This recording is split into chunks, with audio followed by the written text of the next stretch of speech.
د افغانستان دوه وجوده دي یو منطقه ده په دنیا کې چې هغې ته افغانستان ویلی کېږي یو دا وجود دی او بل دا وجود دی چې په دې منطقه کې دویش قومونه اوسي دا د دې دویش قومونو کور دی نو دا منطقه چې څونه ده د دې نه چې یوه انچه بهر ځي یوه انچه هغه داسې ده لکه زما لاس چې کوي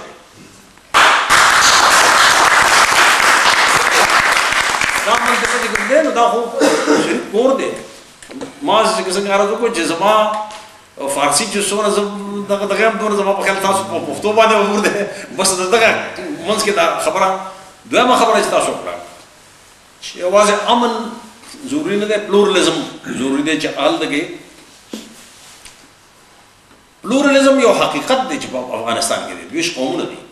زه هم ویم دویش دي ته هم ویل دویش دي دې کې یو تن په دې ناستو کسانو کې نشته چې هغه ورته یو ویش ووایي یا ورته شل ووایي هر یو به وایي چې دویش دي پلورالېزم ورغلی خو نن دا ټول زموږ نه د دې جایداد قبضه بل غاصب اخیستې ده نن ضرورت دا دی چې موږ د دې ځمکې قبضه خپله کړو ځمکه خپله کړو دا غاصب ته لږ ګدامونه تویېدل بند شي زما مری نه پرېږدي ستا مری نه پرېږدي د بل افغان مری نه پرېږدي بیا به سره یقینا پلورالېزم راځي بیا به کینو په شریکه چې کوم دی دا شریکه خاوره ده په شریکه به د هغې لپاره یو داسې نظام کار کوو چې د ټولو بهبود وکړي د یو تن بهبود خبره نه ده هغه زمانه دا یویشتمه صدی ده په یویشتمه صدی کې د حکمرانۍ تصور بدل دی په یویشتمه صدی کې به د قام د ښېګڼې په بنیاد ته حکمراني کوي د پاس نه چې کوم دی شخصي نظامونه وستلي دي نشته نو پلورالېزم به راځي پلورالېزم حقیقت موجود دی داسې نه دی چې نوی به راځي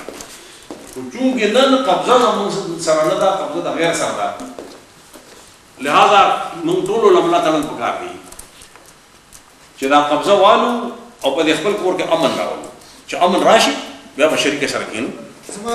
پوښتنه داسې اوسئ ډېر افغانان خصوصا څوک چې په افغانستان کې اوسېږي داسې فکر بعضې خلک کوي چې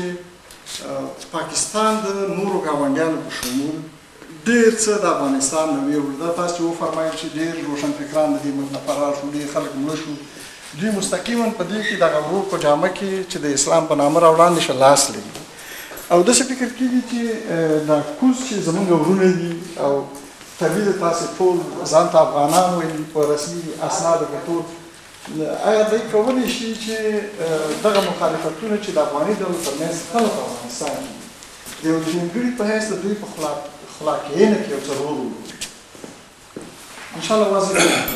یعنې ستاسو مطلب چې خطرونه چې کوم دي چې هغه بره د افغانانو په منځ کې چې د مخالفینو په منځ کې یو رول یعنې دا امکان دی که دی کوم زما د قاسم خالد صاحب په منځ کې خو دغه زما او ستا په منځ کې خو دا فرق نشته نور به ته پوهېږې چې څونه زه پوهېږم بازار کې به یې شوی او تله دکتور مې ما که تاسو اورېدلي نو ما دا خبره کړې وه چې زه د دې ځای د پښتون سوشل ډیموکراټیک پارټۍ د ګوند چې کوم دی د هغې د مشرانو د هغې د غړو مشهور یم چې هغه د افغانستان جرګه خو ونه شوه دوی په کولن کې جرګه راوغوښته او زه هغې ته رالم چې هغه تسلسل باقي پاتې شي صرف داسې ده چې بره چې کوم تباهي کېږي دا تباهي یوازې ستاسو نه ده باید چې لاندې کوم پښتانه دي چې هغه پښتانه ځان ته وایي او افغانان ځان ته وایي نو هغه به د دغه کور تباهي بعینې داسې ګڼي لکه د هغه د خپل کور تباهي چې کېږي او دا هغه چې هغه بره بچی سرخورېږي نو چې هغه کې دا حسي نو هغه به داسې ګڼي چې د هغه خپل بچی چې د هغه نه پیدا دی هغه سرخورېږي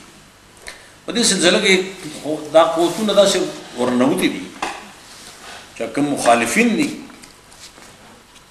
هغوی چې سمومي نو هغه شی زموږ د لاسه نشته چې موږ ورشو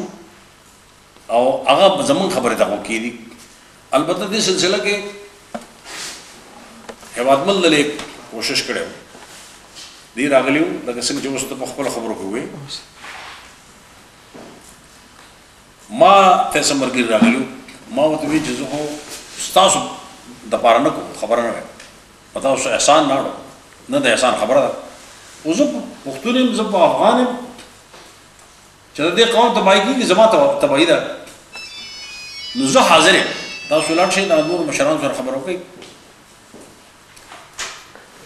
بیا ما ته راتلو ته ضرورت نشته ما ته ټلیفون وکړئ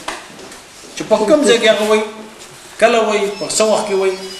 چې څوک مخکې کېږي زه به پسې شاته ولاړ زه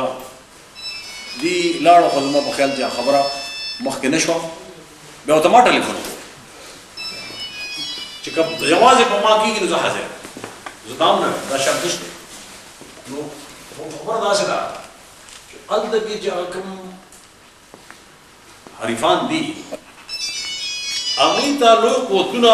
او هغه چې کوم کې څوک خبرې کوي نو ډېر څه د هغوی نه مومي نو که په هغوی کې دا حس وی چې د عمل نور نه وی تباه نه شي نو یقیني خبر دا ده چې بیا که موږ دا خلک جرګه ورتللی نو دا د لویو جرګه وه دا به تر ټولو نه زیاته وه خو زما په خیال چې دغه حس ستا په علم باندې هم هلته کې شته نه لہذا دا نه ده شوې بهرحال پکار ده چې موږ هر یو کوشش وکړو زما په نسبت باندې چې زما توان نه څونه کېږي زه 24 غنټې حاضر یم چې په هغه کې خبره وکړم